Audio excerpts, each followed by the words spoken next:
Hello there everybody, Sam's Trains here, welcome back to the railway and welcome to a bit of a Remembrance Day special. And today's model really is something quite special too, so let's jump right in.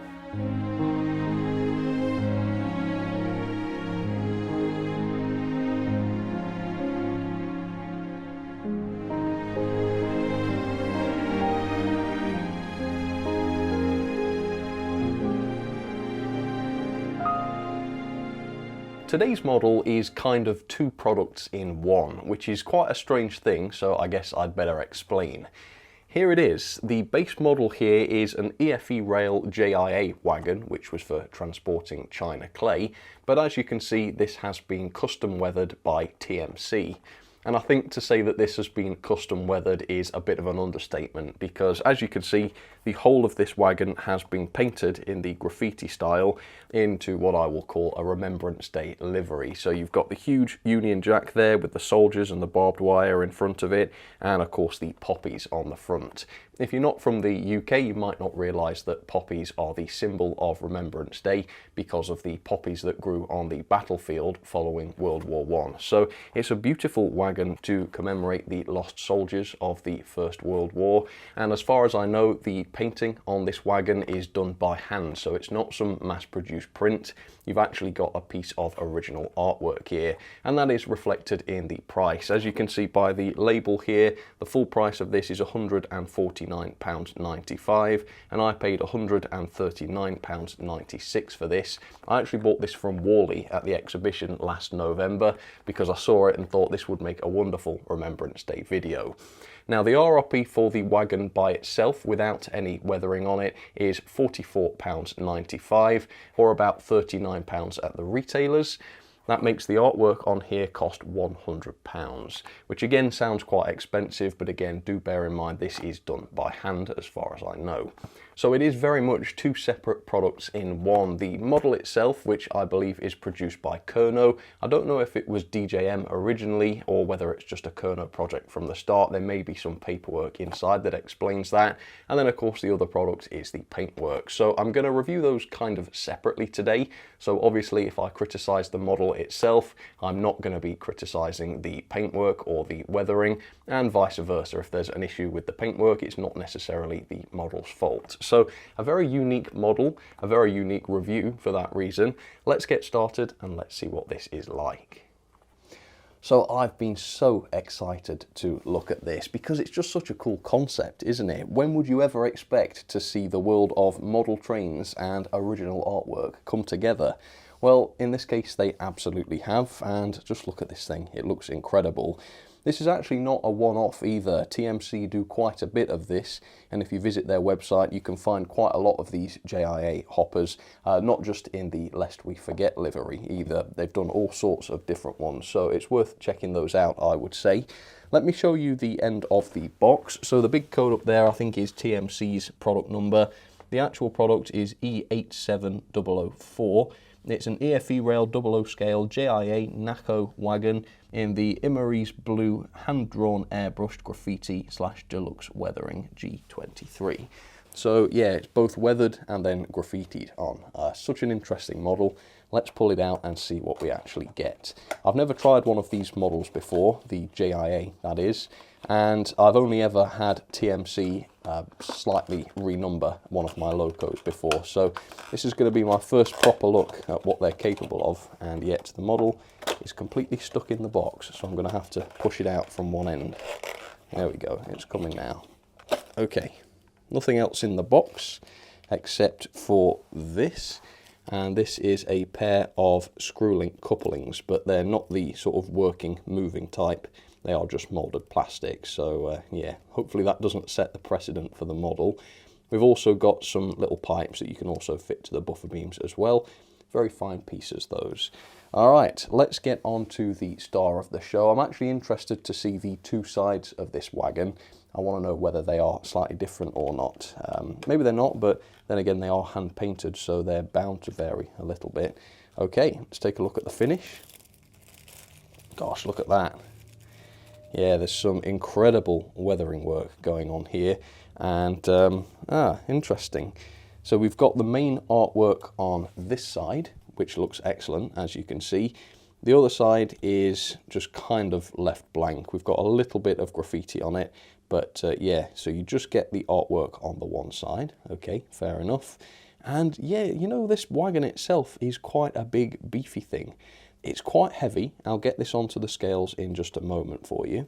I don't think it's die cast or anything, but I would imagine there's quite a serious weight inside this.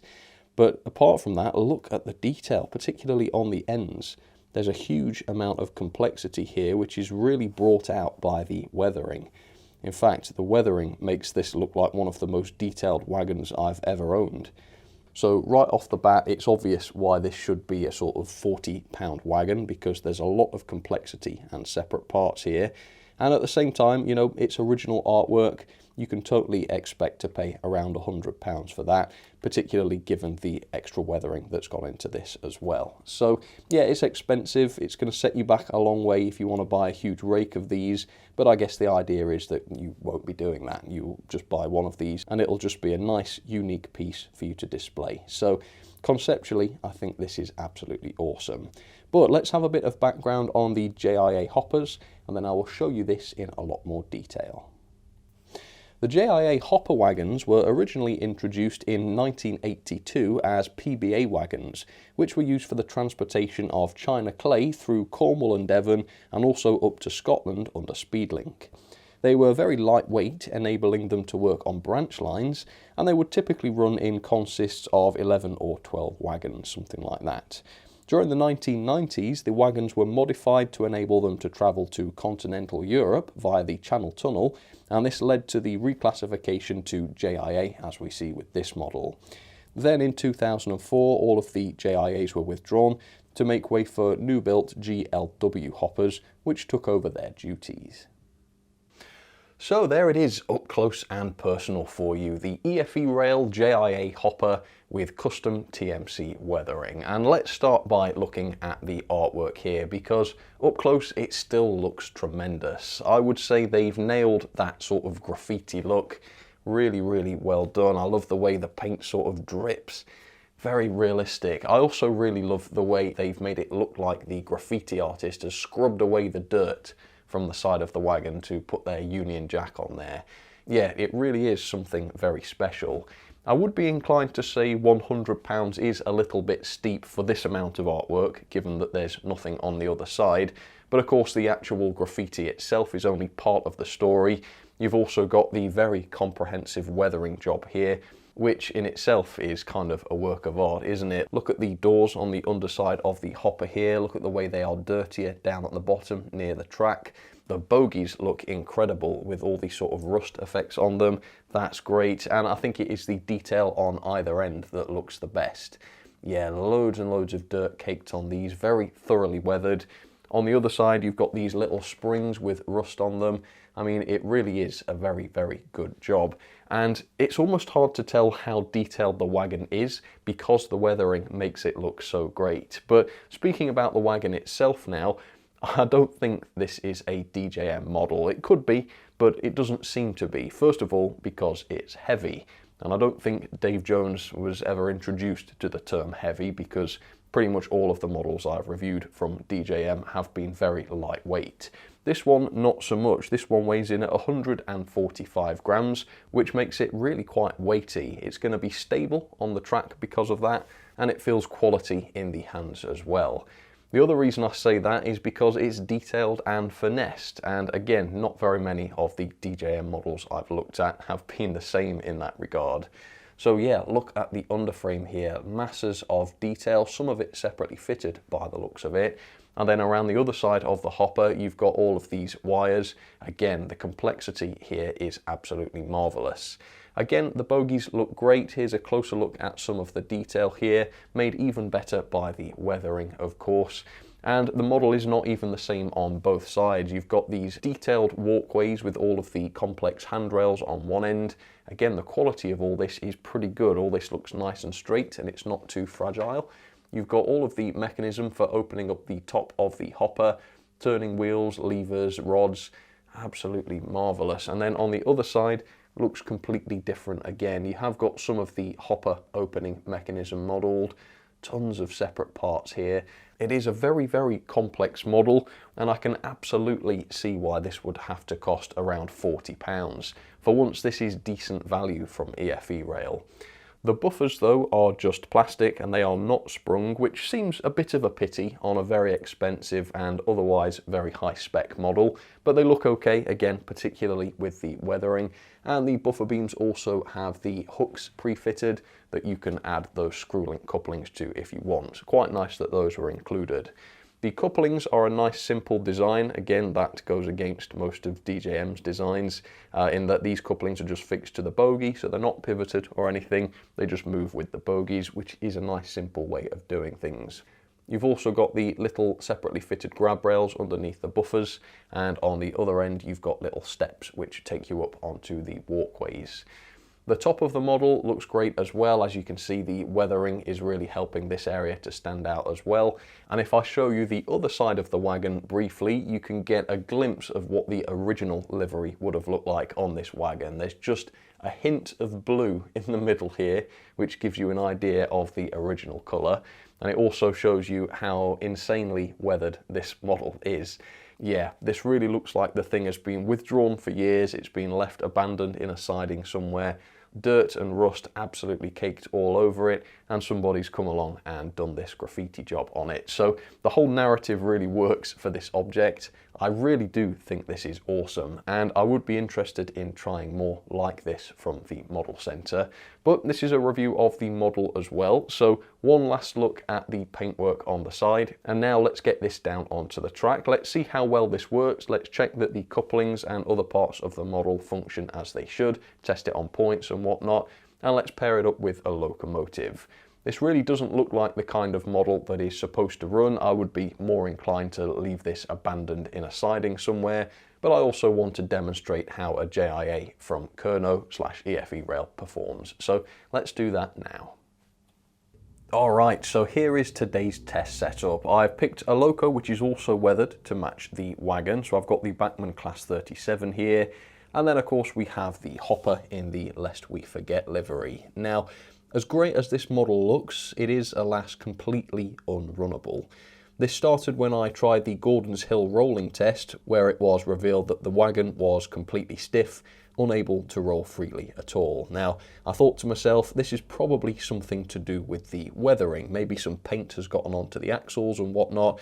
Presumably it wouldn't be this stiff from the factory, and incidentally I don't know whether that's the case. Maybe these will be much more freewheeling from the factory. I'm going to mark it down for its lack of freewheeling, but that only applies to the model I have here. A brand new pristine one may not be like that. So to try and get some of that paint off, I decided to run in this wagon. So I hooked it up to this Class 37, sent it round the track. Well, that was impossible too, because on all of my second radius curves, this wagon would derail. And I'm not 100% certain of the reason, but I think it's because the bogie has an extremely restricted range of travel. Because of the detailing behind the bogies just can't turn that much, and that prevents these wagons from working on second radius track. That's assuming there isn't a fault with my specific example. Maybe it hasn't been assembled properly. I don't think so though, that looks pretty cut and dry. It's doing it on all of my second radius curves. Now, in a sense, that's fair enough. Some models are not designed to work on second radius curves, but second radius is the standard. So unless stated otherwise, I would assume that all models can handle second radius curves. And Kerno, neither on their website nor on the box, stated that this would not work on second radius curves. So the fact that it doesn't is unreasonable, in my opinion. So I am going to have to run this on the inside line, which is built without any second radius curves. And obviously, if it works properly on there, then that will prove that it is the tightness of the curves that's causing the problem and not the quality of the track laying, which some people do like to try and blame on my reviews. So we'll see. But for now, let's couple up. Let's just check that the couplings work with the Class 37 here. And yet the couplings do seem to be at the right height, so that's good. And now let me just demonstrate the issue by running over some curves. So we're going to take a broader radius curve first. This is third or fourth radius, no issue with that. And here we come on to the second radius. Yep, immediately. So yeah, it is bad design / lack of proper testing, because Again, assuming mine isn't just faulty, and I don't think it is, it doesn't seem to be, a quick test across second radius would have revealed this issue quite promptly. And it wouldn't have taken much of a design tweak to allow these bogies to handle second radius curves. So again, that's another issue with a Kerno product, and that does kind of explain why TMC would want to select this particular model to turn it into static displays of artwork like this, and that's because they are unrunnable on tight curves. Having said that, if your layout does have broader curves, third radius or wider, these should be absolutely fine. It is only the second radius and also obviously first radius that will cause the problems, or so I suspect. Let's get this onto the inside line now and test this on some broader curves. So here we are on the inside line away from the tighter second radius curves, and sure enough all of the derailing issues have now gone away, which shows yes, it is the tightness of the curves rather than the quality of the track. So it is the classic case of form over function yet again. Great looking model, and yes, the stiff wheels will have been caused by the weathering, that's fair enough, that's to be expected, but this model cannot handle second radius curves, and that was not disclosed. And so yeah, I think that makes these a great candidate for TMC's artwork weathering. I think that's an excellent fate for these models because it still gives them a purpose. You can put them in a siding and have them look great without having to worry about their derailing. I suppose it is a problem that this was never disclosed, but hopefully this video will help to spread the word on that. And like I say, if you do have more realistic curves on your model railway, I would say fourth radius just to be safe, but it is okay on third, then yeah, you shouldn't have any derailment issues. If you get a non-weathered version, I would expect these to be more freewheeling than this one is. I haven't tested that, so don't rely on that, but I expect that to be true.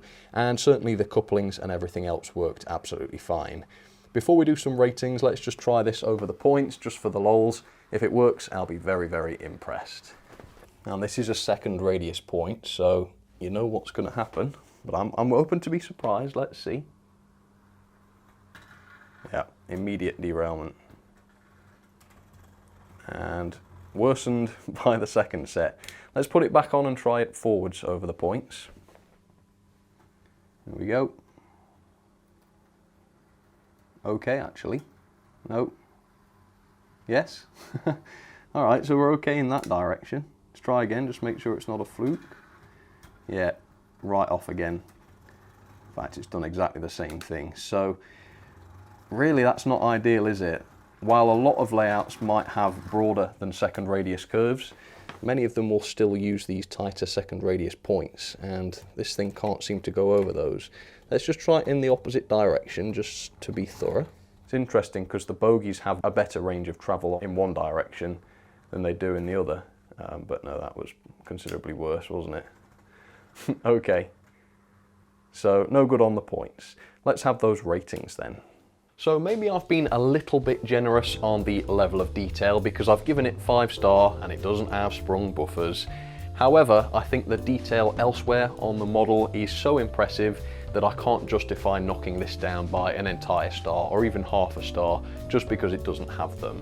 I do think a lot of that is in the decoration. I think this probably would have been a 4-star if it was just pristine, but because of TMC's fantastic weathering and obviously artwork on the side, this is a definite 5-star for me. The artwork, fantastic. Also the detail on the model is wonderful as well. The underframe is absolutely marvellous, and particularly the detail at either end is very, very impressive indeed, made even better by the weathering. So in terms of looks, this is a 5-star. Performance for me though is a 1-star. It really does suck. It's a very stiff roller. I think that is due to the TMC weathering, but like I say, I review the model I've got. Besides that though, it can't handle second radius curves, and not only that, but that wasn't disclosed by the manufacturer, so that's an issue. It also cannot handle points. So unless you've got very broad realistic curves and points, this is a static model, and like I say, it makes sense that TMC have done this to these models because pretty much it's all they're going to be good for. The quality is pretty high. I've given it 4-star. The way all of the details have been applied is excellent, and because this has been caked in mud and weathering and rust, any issues with visible glue have been completely covered over. So I don't know whether there would be visible glue with this model in pristine condition, but here in weathered condition, it is perfect. It is, however, quite plasticky. Most of the detail is plastic, including the buffers, and the sort of sole bar is plastic as well. The weight though is not much of a problem, so I've only knocked it down 1 star. Value for money then is a little bit tricky. I think around £40 for the model in pristine condition is quite expensive, given that this model is unusable, although it is partially justified by the complexity of the model. I think the TMC weathering actually gives this model a purpose, because now that it looks like this, it's in abandoned, graffitied condition, you can justify putting this in a siding, you can justify not running it, and therefore it doesn't matter too much that the thing completely derails. I must say though, regardless of the excellent paintwork, £139.96 is a lot to pay for a model that doesn't really work. The artwork though is well worth it, and I must point out that TMC have dragged up the value for money in EFE Rail's product here. Yet again, EFE Rail not offering great value for money.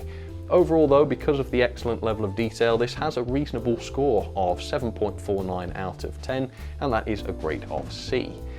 Into the logbook we go then. It is 8th place there, above the Athen Hoppers and below the Jordan Spreader. So yeah, not too bad at all. I would say then that this is quite a mixed review. On the one hand, this is a marvellous bit of artwork, effectively, that you can own, enjoy and look at, and it sure does look fantastic. And if that's all you want to do with it, if you just want to look at it and enjoy it, and in this case use it as a bit of a memorial maybe to the lost soldiers or something like that, then yes, it's absolutely fine. And equally, if you've got a realistic layout with broad curves, once again, this is a perfectly ideal model. Otherwise though, if you want to run it and you don't have massively broad realistic curves, this is one to avoid because it's just too expensive for a model that doesn't work properly. Can it be modified to improve the bogies? Yeah, I think so. If you maybe filed down some of the sort of hopper detail on the bottom, maybe removed 1 or 2 of those separate parts, then you could increase the range of travel of the bogies, and maybe then it would work on second radius. Personally, I don't want to do that because I don't think this is a model I'll be running going forward. It's a model that I will display and will show to people, not one that I'm going to run around the layout because it just doesn't look right with all the rust and cack on it. So I'm not going to ruin it by removing details, but if you really wanted to run one of these on tighter curves, I think with some modifications it would be possible. For now though, thank you so much for watching. I hope you enjoyed seeing this very unusual product, quite a unique one as well. I think this is a great thing that TMC have done, and I'd love to see them do more with similar products. So let me know if there's anything else you'd like me to try in this sort of vein, and I will certainly take a look. For now though, thank you very, very much for watching, and I will see you very soon for another review. Alright folks, you take care of yourselves. Cheers everybody.